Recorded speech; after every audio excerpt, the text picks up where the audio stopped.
I'm your host, Annie Bowles, and this is News du Jour.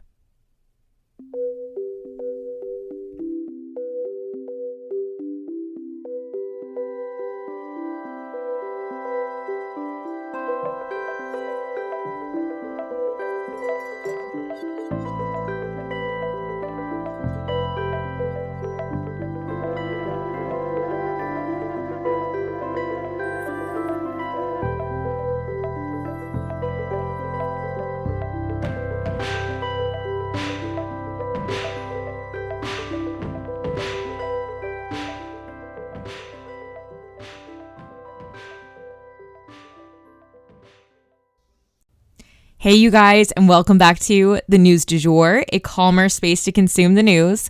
So today, before we jump into the episode, I actually have a correction right here at the top for you guys, although it's not about the news. It's actually about our sponsor. You guys know how terrible I am with names, and the name of our sponsor, I pronounced it Pro-T, but it's actually Pro-Tia, and I wanted to tell you guys about them again today. So, do you have a lingering skin issue that you can't seem to get rid of?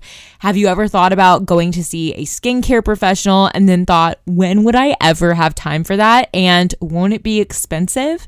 If that's you, I've got you. Pro-Tia is a woman-owned beauty business based out of Virginia.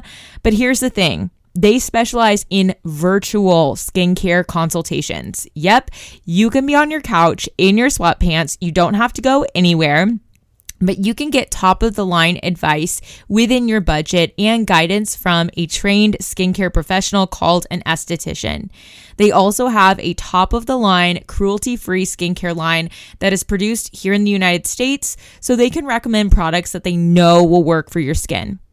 Your personal skincare professional will always recommend the best products for your skin, but if that happens to be a Pro-Tia product, they donate a Skin Confidence skincare kit to an unhoused woman for every purchase.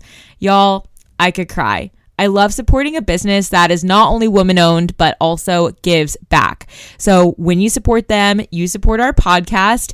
Book your consultation today at www.bookprotia.com. And you can also find that link in our show notes. And Pro-Tia, thank you so much for your patience with us. And we are so excited to work with you guys.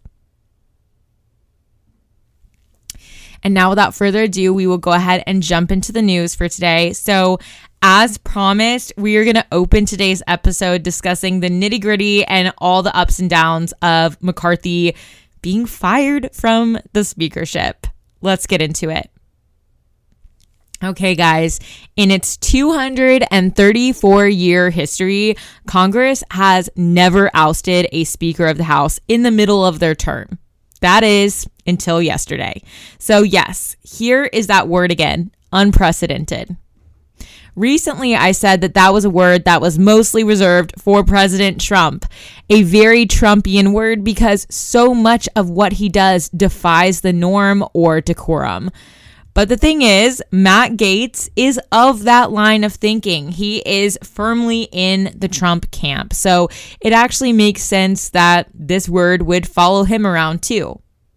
So the House now literally has no speaker. Yeah, that is pretty crazy to think about. And honestly, it's not super surprising that McCarthy was ousted because, first of all, he had to fight so hard to get into the job in the first place. And he was backstabbing both sides of the aisle. So not a good look, not a way to make friends in the sandbox.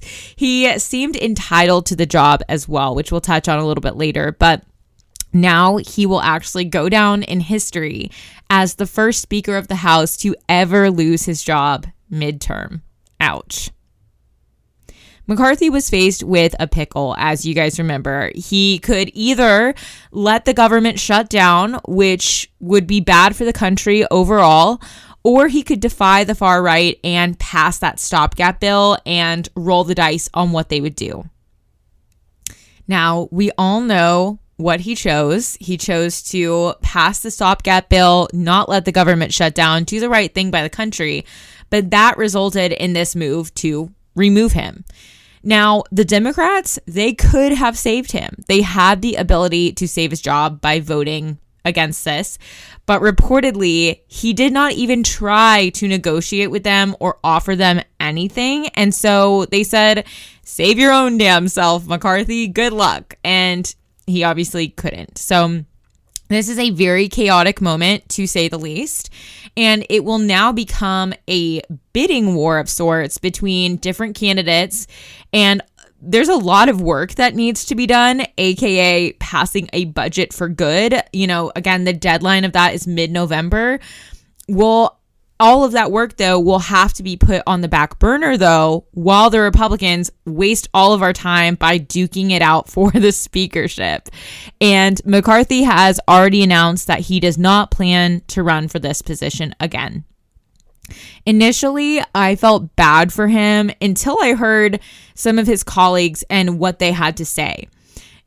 It's obvious he really, really wanted the speakership. And when he finally got it, he looked so happy in those pictures. So I did initially feel bad for him. But apparently, he called people up who planned to vote against him and kind of tried to bully them into protecting him. And they said he was super condescending on the phone and that it only solidified that they wanted to vote him out. Yikes. So we'll definitely keep you guys posted on this contest for the speakership as it wears on. I know Jim Jordan has already thrown his hat in the ring, and he's, been around the block for a minute, so I think he stands a decent chance of winning it. But maybe next week, when a few more people join this race, we can take a deeper look at who exactly is running for the speakership and cover who ends up in the position. We'll definitely keep you guys posted.